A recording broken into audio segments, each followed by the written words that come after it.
Hello everyone, today I am going to talk about pulp-dentin complex. Now instead of thinking of pulp and dentin as two separate structures, we should understand that they work together as a single functional unit. That's why we call it the pulp-dentin complex. Both pulp and dentin develop from the same embryological origin, which is the ectomesenchyme. The pulp lies at the center of the tooth and dentin surrounds it.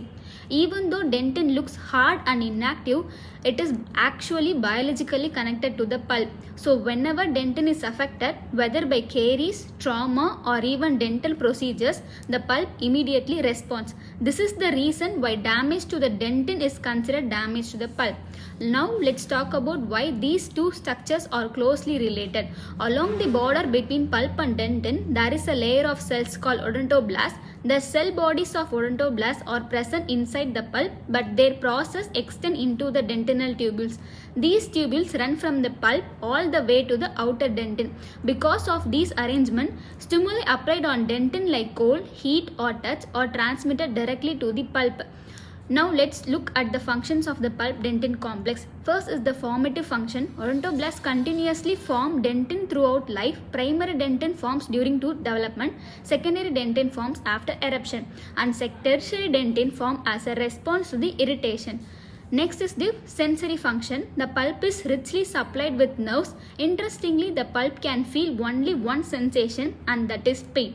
This pain sensation is explained by the hydrodynamic theory, where movement of fluid inside dentinal tubule stimulates nerve ending in the pulp. The third function is nutritive. Since dentin is avascular, it depends entirely on the pulp for nutrition and vitality. And finally, the defensive function. When the tooth is irritated, the pulp-dentin complex protects itself by forming tertiary dentin, narrowing dentinal tubules and initiating an inflammatory response. These mechanisms help in preserving pulp vitality. Clinically, the pulp-dentin complex is very important. It explains dentin hypersensitivity, pulp reactions to caries, and the biological basis of vital pulp therapy and restorative procedures. So to conclude, the pulp-dentin complex is a dynamic and interactive system that allows the tooth to sense, respond, defend, and repair itself. Thanks for watching.